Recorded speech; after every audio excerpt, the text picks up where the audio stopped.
नमस्कार, मैं हूं मनोज सिंह। आज हम लोग एक बहुत ही महत्वपूर्ण मुद्दे पर चर्चा करेंगे, जो स्वास्थ्य से जुड़ा हुआ है, आम लोगों के स्वास्थ्य से जुड़ा हुआ है।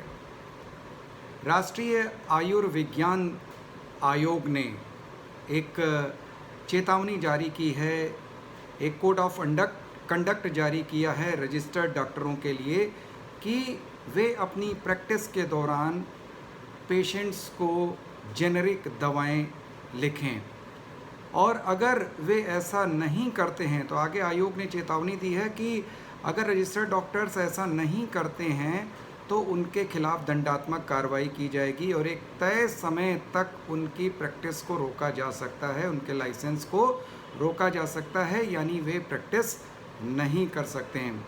आखिर जेनेरिक दवाएं होती क्या हैं, हम लोग इस पर चर्चा करेंगे। और राष्ट्रीय आयुर्विज्ञान आयोग इस पर क्यों रोक लगा रहा है, इसको क्यों जेनेरिक दवाओं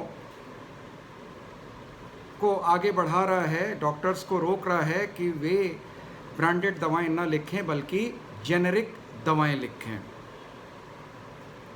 तो सबसे पहले हम लोग जान लेते हैं कि जेनेरिक दवाएं होती क्या हैं।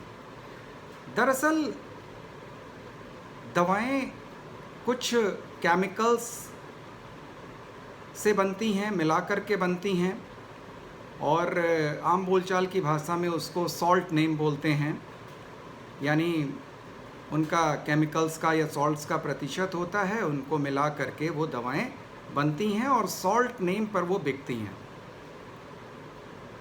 तो सॉल्ट नेम पर जो दवाएं बिकती हैं उनको जेनेरिक दवाएं बोलते हैं।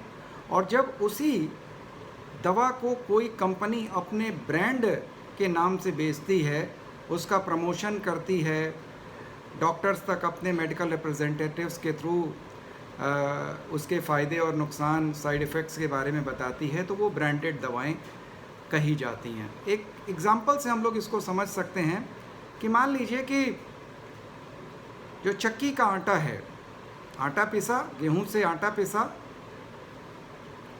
और पैक करके वो बेचा जाने लगा, उस पर कोई ब्रांड नहीं है।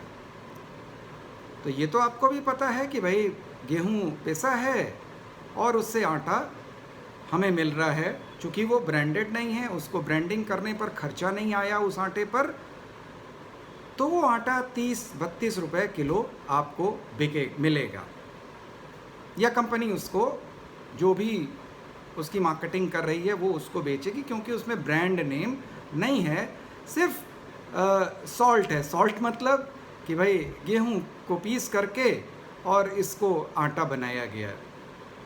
लेकिन अब उसी आटे की बोरी पर या आटे के पैकेट पर अब कोई नाम रख दिया जाए, मान लीजिए कि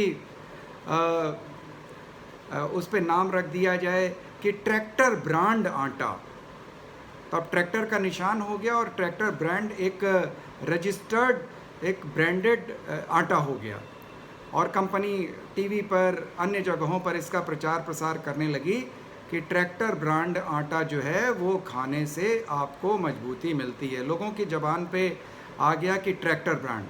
तो नो डाउट कंपनी ने ट्रैक्टर ब्रांड आटा बनाने के लिए ढेर सारा पैसा खर्च किया है।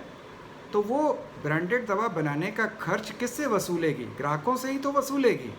जो आटा 30-32 रुपये का नॉन ब्रांडेड मिल रहा था, वही आटा 40 से 45 रुपये, 50 रुपये किलो तक आपको मिलेगा, कस्टमर्स को मिलेगा। तो निश्चित रूप से ग्राहकों का इसमें नुकसान है।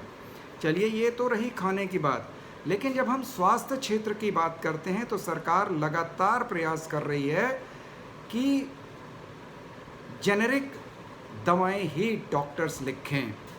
लेकिन ब्रांडेड दवाइयों की कंपनियां डॉक्टर्स को कुछ लाभ देती हैं, कुछ घूस देती हैं, कुछ गिफ्ट्स देती हैं, और उससे प्रभावित होकर के तमाम doctors medical council of India की चेतावनी के बाद भी लगातार ब्रांडेड दवाइयाँ लिख रहे हैं। ब्रांडेड दवाइयाँ जेनेरिक दवाओं के मुकाबले काफ़ी महंगी पड़ती हैं। कई बार तो स्थिति ये होती है कि अगर जेनेरिक दवा सेम उसी सॉल्ट की अगर 1 रुपए की है, तो ब्रांडेड दवा 6 रुपए की होगी या 10 रुपए की होगी। सोचिए कितना अंतर है, और इसका जो परिणाम ये आता है कि भारत की गरीब जनता अपनी स्वास्थ्य सुविधा को नहीं ले पाती है। अब अगर हम बात करें घरेलू बाजार में भारत का दवा उद्योग कितना है और किस गति से ये बढ़ रहा है, तो 2022 का ही अगर हम आंकड़ा लेते हैं तो 1.8 लाख करोड़ रुपए का दवा उद्योग भारत में था, घरेलू उद्योग, और आगे अभी निरंतर इसको आगे बढ़ते रहने की संभावना है। भारत सरकार लगातार प्रमोट कर रही है कि आम लोगों को जेनरिक दवाएं मिलें, सस्ती दवाएं मिलें, और इसके लिए प्रधानमंत्री जन औषधि योजना भी चलाई गई। जगह जगह पूरे भारत में इसकी छोटी छोटी दुकानें खुली हैं जहां पर सस्ती जेनरिक दवाएं मिलती हैं, और वहां से आम जनता काफ़ी फ़ायदा उठा रही है। लेकिन जब प्राइवेट डॉक्टर्स के या अन्य डॉक्टर्स के पास हम जाते हैं तो जो मरीज है उसको जानकारी का अभाव होता है और डॉक्टर्स उनको ब्रांडेड दवाएं लिख देते हैं जो कई गुना महंगी मिलती हैं जेनरिक दवाओं की तुलना में। इसलिए सरकार, MCI और भारतीय आयुर्विज्ञान आयोग इसके लिए लगातार प्रयासरत है, चेतावनी दे रहा है कि डॉक्टर जेनरिक दवाएं ही लिखें और जेनरिक दवाओं को ज़्यादा से ज़्यादा प्रोत्साहन मिल रहा है। अब रही बात ब्रांडेड दवा कंपनियों की, जिनका भी एक योगदान है दवा उद्योग में। देखिए, मुनाफा कमाना गलत नहीं है, लेकिन बात अगर जीवन बचाने की है, बात अगर इंसानी जीवन की है, बात अगर स्वास्थ्य की है, तो इन चीज़ों की कीमतें ऐसी होनी चाहिए जो आम आदमी की पहुंच से हो, और इसी धारणा को ध्यान में रखते हुए भारत सरकार लगातार इसका प्रयास कर रही है। तो आज बस इतना ही। अगले वीडियो में हम लोग फिर से किसी नए मुद्दे पर चर्चा करेंगे। आप लोगों से अनुरोध है कि आप लोग पूरा वीडियो देखा करें और ज़्यादा से ज़्यादा इन वीडियोस को शेयर करें, लाइक करें, और प्लीज़ सब्सक्राइब ज़रूर करें। सब्सक्राइब करने से आपको नोटिफिकेशंस मिलते रहेंगे। जब भी मैं कोई नया वीडियो बनाऊंगा आपको तुरंत नोटिफिकेशन मिलेगा और आप उस वीडियो को देख सकते हैं। तो आज बस इतना ही। नमस्कार, जय हिंद।